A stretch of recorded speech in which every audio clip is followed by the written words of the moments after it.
If you're new to human design, it can be extremely overwhelming and it can feel super complicated, but it doesn't have to be that way. My name's Kat, you're watching Cosmic Abundance, and I am here to demystify human design for you. So I've been studying human design for a little over 3 years now, but I have spent the last year tearing it down, completely reverse engineering it and building it back from the ground up so that I understand everything about the system. Now, I don't expect everybody else to have to go and do this, but I think that I can share some really powerful learnings from my deep dive into the system that can make learning it a lot easier as a beginner. So if you're not familiar with human design, it's a typology system similar to Enneagram, but it's based on our birth time like astrology, and it gives us a detailed explanation of how our unique energy system works.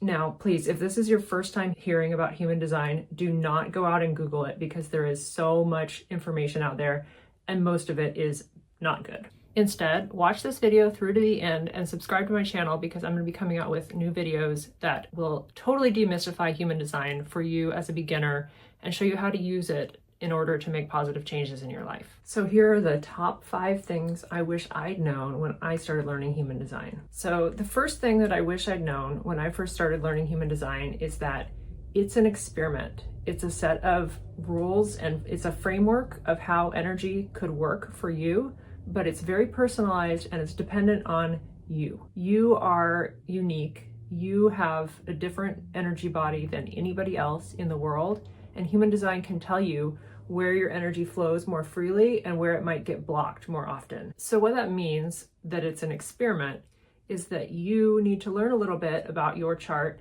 and about the way energy flows for your body and test things out and see what works for you. And that's why I think that type and strategy actually short circuit your learning, and they encourage you to just blindly follow this strategy that applies to, like, in general, a quarter of the people, that seems like it's really just outsourcing your decision-making process. And I really don't agree with that. I don't think that that is empowering, and I don't think that that's helpful for people in the modern world to just say, oh, well, my human design tells me that I'm a generator, so I have to wait to respond, and so I'm not going to go out and start anything. That is such an oversimplification. It's not helpful at all, and that's not the way that the system was originally meant to be used. Now, if you're new to human design and you just go out and Google it and you find a calculator and you read everything that comes out on your chart, you are probably going to get overwhelmed and confused. I know that's what happened to me. And a lot of the information that you're going to find on the internet is oversimplification. So that brings me to the second thing that I wish I knew when I started learning human design. So the second thing I wish I knew when I first started learning human design is that type and strategy and authority are not a part of the original human design. This means that they were added on after about 10 years of Ra Uruhu going out and teaching the system, and they actually shortcut your learning of your own body graph. So for me, when I got my human design chart the first time, it said I was a generator, and to me, I was just so like, cool. I thought that was so boring because 70% of the population of the world is so-called generator types. And all that means is that I have a defined sacral center. Why does a defined sacral center have a such thing as a type, but not a defined splenic center or a defined heart? It doesn't make any sense. When you learn how energy flows through the body graph, you'll understand yourself better without relying on other people's shortcuts. The third thing I wish I'd known when I started learning human design is that the body graph is everything. So I know it looks overwhelming, I know it looks confusing, but it's really not that bad, and it's worth the time to take the time to look at it and to get to know it. So just briefly, I'm going to put up a picture of the body graph right here. Okay, so we're going to look at this. So what you see here is very similar to the chakra system, which if you are interested in human design, you're probably already on a spiritual path. You're probably already familiar with the 7 chakra system. So all you need to know is that there are 9 centers in the human design body graph instead of 7, and that just means that 2 of them are new. Okay, so we're just going to look at it, okay? So for the most part, you can just think of the 9 centers of the body graph as being the same as the 7 chakras of the traditional chakra system. The only exceptions are kind of down in here, and the Reason for that is just that humans have evolved a little bit and our energy flow has become a little bit more complex. But in general, the same rule of thumb, right? The one at the top called the head center is the same as the crown chakra. The one at the bottom called the root center is the same as the root chakra. And for the most part, like the throat center, exactly the same. You can use your knowledge of the chakra system and then you just have to learn a little bit of nuance in the lower chakras. So that brings me to the third thing I wish I'd known when I started learning human design, and that is that energy flows to and from the throat center. So the throat center is the input-output hub of your chart. And one of the most important things to notice is that the head and ajna, or the crown and the third eye from the chakra system, only connect to the rest of the body through the throat. So that means that ideas and mental concepts can't really become reality unless we express them either through words or actions via the throat center. So the fourth thing that I wish I'd known when I first started learning human design is that the gates are the most important part. And this is the aspect that everybody glosses over. Everybody thinks that the gates are so complicated. Oh my gosh, there's 64 of them. How could I ever possibly learn? But let me just tell you, first of all, you don't have to memorize all 64 of them. You just don't.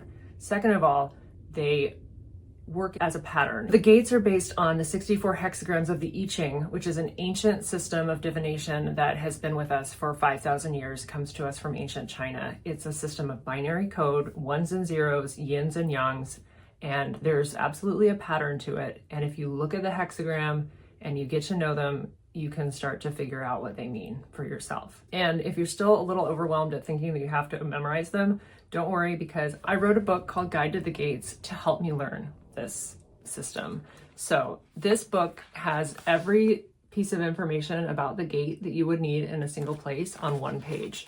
So you have the hexagram, you have the exact zodiac location of the start and the end of the gate, you have the gene keys meanings, you have the incarnation crosses that it's a part of, and then you have just a quick little encapsulation of the archetype. So if you have been intimidated by learning the gates, or if you are frustrated by having to look them up in a bunch of different books, cross-referencing 17 different texts to find all of those information, you can buy my book. It's really affordable, and there's a link in the description below. So just because there's 64 of them doesn't mean you have to memorize them. The most important thing is to figure out what are your key gates. And so you can do that by looking at the lists of numbers on the sides of your human design chart and looking at the first two on either side. So you've got your sun and your earth for your conscious profile and for your unconscious profile.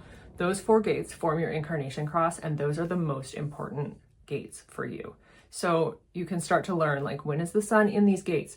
Hint, it's at your birthday, it's opposite your birthday, and then it's like the other 2 sides of the wheel of the year. So without going into too much detail on the gates, because that's not the topic of this video, I want to just quickly wrap up and tell you the 5th most important thing that I wish I'd known when I started learning human design, and that is that your energy changes every single day, and your energy changes when you are around other people. So if you've noticed that you take on a new personality when your best friend's in the room or versus when your parents are in the room, that is because of your human design chart interacting with their charts. And so the best thing that you can do to learn how and why this works is to learn your chart and to learn the charts of the people that you're closest to. The other thing that you can do, and this is a little bit more advanced, but if you've been studying it for a while and you're interested in taking your knowledge to the next level, the next thing I recommend you do is to start tracking your transits. Okay, so this is my body graph, and I have it printed out, I have it framed. I know it seems weird, but what I do is I use a dry erase marker, okay? Or the purple and the blue and the pink, that's my birth chart, okay? But then the green is a dry erase marker on the front that I can actually go in and I can just wipe it off and I can recolor it in. That's what's going on in the weather right now. And so this is a very powerful tool for me to be able to look and see, right now, I know I have a connection between my heart center and my G center and my throat. So I am able to really find those things that I'm passionate about, connect it to my overall direction and speak about it, which is why I'm starting a YouTube channel right now. And that's not something that I have natally, but it is something that I will have off and on for the next couple of years. So when you learn how the transits affect your body graph, you can leverage that instead of feeling like you're a victim to it. Every body graph, every human design chart is absolutely unique. Nobody else is the same as you. And even if somebody happened to have all the same gates active as you do, meaning that they were born on the exact same day, close to the same time as you. They had such different life experiences, and their conditioning from other people, from their parents, has been completely different. So even if two charts are very close, the experience of the individual is going to be very, very different. And so remember that you are your own expert. Don't outsource your power to anybody, especially a system like this, and to learn how to use it instead of being used by it. So that's it. Those are the top things that I wish I'd known when I first started learning human design. Is there anything that I missed? Put it in the comments below, and don't forget to hit like and subscribe. It really means a lot to me. I'm just starting growing this channel, so if you can join now, then you can say that you were here from the beginning. I would love to hear your feedback, and take a look at the links in the description below. Thank you so much.